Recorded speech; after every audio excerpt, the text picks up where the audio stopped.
अस्सलाम वालेकुम प्यारे दोस्तों, क्या हाल चाल है। प्यारे दोस्तों, जो सप्लाई और अडाप्टर है ना, इसकी जनाब रिपेयरिंग की आज वीडियो नंबर 3 है। इसमें जनाब आज बात करेंगे कि इसका जो आउटपुट सिस्टम है ना, आउटपुट पोर्शन जितना भी है, आज इसके बारे में बात करेंगे कि इसमें कौन से फॉल्ट आते हैं और आउटपुट पर वोल्टेज वगैरह रुक जाती है तो किस वजह से रुक जाती है। दोस्तों आज मुकम्मल जो है ना कंपोनेंट की टेस्टिंग भी करेंगे। दोस्तों मैं मोहम्मद सीर और आप देख रहे हैं सी टेक्निकल ऑलराउंडर। तो चलें जनाब वीडियो स्टार्ट करते हैं।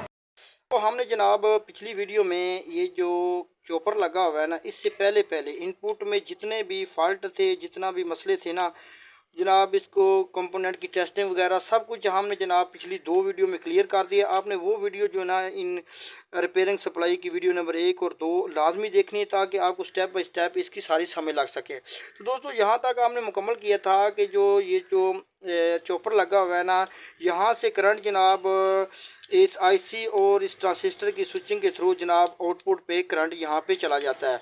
अब यहाँ पर जितने भी कंपोनेंट हैं इसके बारे में बात कर लेते हैं। तो दोस्तों यहाँ पर एक चीज़ आपने और भी नोट करनी है कि यहाँ पर एक 2 ऑटो कपलर लगे हुए हैं, ये छोटे, ठीक है ना।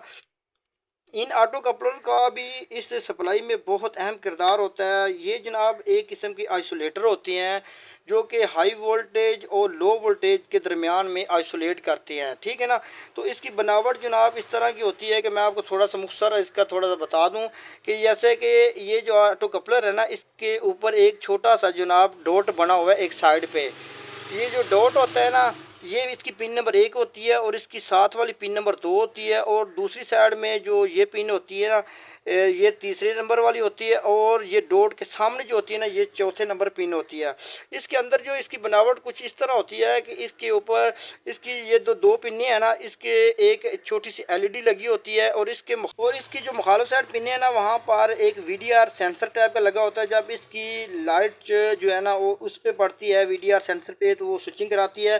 तो दोस्तों ये भी करंट जो आगे जाने के लिए बहुत अहम किरदार अदा करता है। तो इसी तरह जो करंट है ना, वो जनाब हमारा आउटपुट पे एक एफटी लगी हुई है यहाँ पर।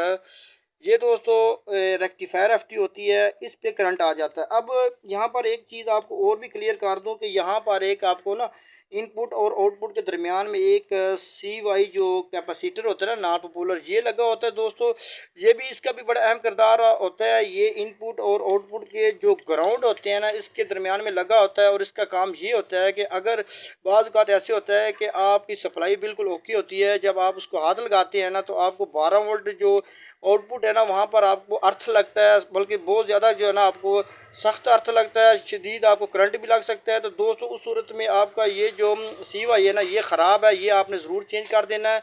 जैसे कि आपने अक्सर देखा होगा कि टीवी जो है ना, वो उसकी पीछे ट्यूब और बेस के दरमियान में एक तार लगी होती है ग्राउंड के लिए। तो दोस्तों वो जनाब अगर टूट जाए, ख़राब हो जाए ना, तो आपकी जो पीछे ट्यूब होती है ना, उसके ऊपर भी आप हाथ लगाने से आपको अर्थ लगता है। तो इसी तरह ये काम करता है, ये ग्राउंडिंग होती है।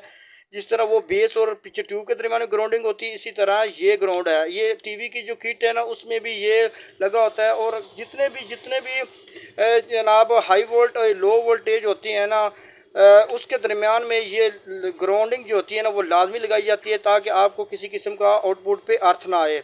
उसके अलावा भी इसका ये काम होता है कि जब आप इसको करंट देकर बंद कर देते हैं, तो ये कुछ देर में जितना भी इनपुट और आउटपुट की जो करंट होता है ना, ये ऑटोमेटिक आपस में डिस्चार्ज कर देता है, और आपकी किट जो है ना, वो आपको करंट लगने से भी बचा देती है। अच्छा, अब दोस्तों जनाब ये जो करंट है ना, ये रेक्टिफायर जो एफटी लगी हुई है ना, इसकी दरमियान वाली पिन पे यहाँ पे आ जाती है, साइड वाली पिनों पे आ जाती है। अब यहाँ से करंट जो है ना आगे जाता है इस कैपेसिटरों पर। ये जो कैपेसिटर आउटपुट पे लगे हुए हैं 25 वोल्ट के। अच्छा, अब ये करंट ऐसे नहीं चला जाता, इसके लिए भी एक प्रोसीजर लगा हुआ है स्विचिंग का। जैसे कि आपको ये नज़र आ रहे होंगे कि ये 2 आईसी लगे हुए हैं छोटे छोटे, उसके साथ साथ ये छोटी छोटी रेजिस्टेंस लगी हुई हैं जो कि इसको स्विचिंग करवाती हैं आईसी को, और करंट जो है ना वो आउटपुट पे कैपेसिटरों पे चला जाता है। अब यहाँ पर बहुत सारे एक ऐसा फॉल्ट भी आता है कि बाद वक्त आपकी सप्लाई जो है ना, वो करंट कम ज़्यादा कर रही होती है, पल्स लगा रही होती है। तो उस सूरत में आपने ये जो रेजिस्टेंस है ना, इसको लाजमी चेक कर लेना है।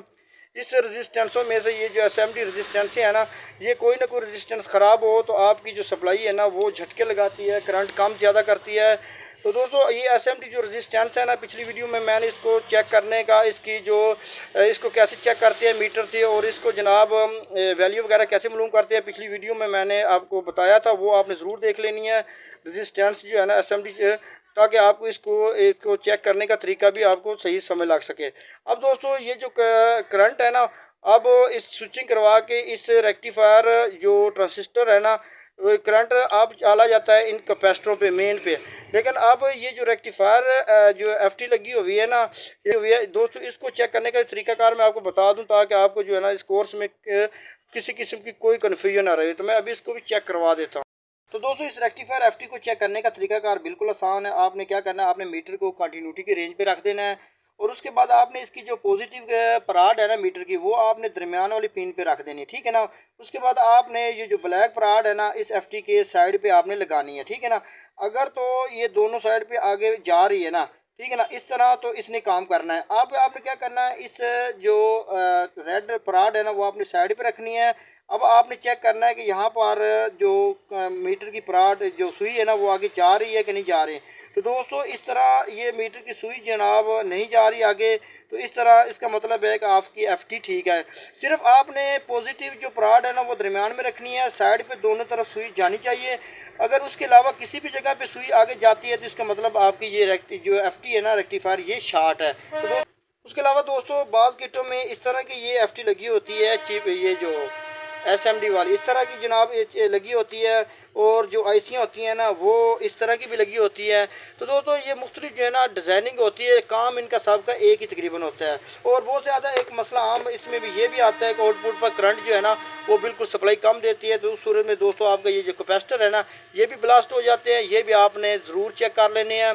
तो जनाब आपको पता है कि कैपेसिटर जो है इसका जो अगर ये सिरा जो है ना वो ऊपर से फूल जाए तो ये आपका कैपेसिटर ख़राब है। अदरवाइज़ आपका कैपेसिटर जो है ना वो बिल्कुल ठीक होता है, इसको मीटर से चेक करने की कोई ज़रूरत नहीं होती है। मज़ीद भी दोस्तों इंशाल्लाह इसका जनाब और दूसरी मॉडल जो है ना, उस पर भी मुकम्मल हम एक स्टेप बाई स्टेप वीडियो बनाएंगे। लेकिन इस कोर्स का इख्तिताम यहाँ भी करते हैं दोस्तों। इसके साथ ही मुझे दी इजाज़त, अल्लाह हाफ़िज़।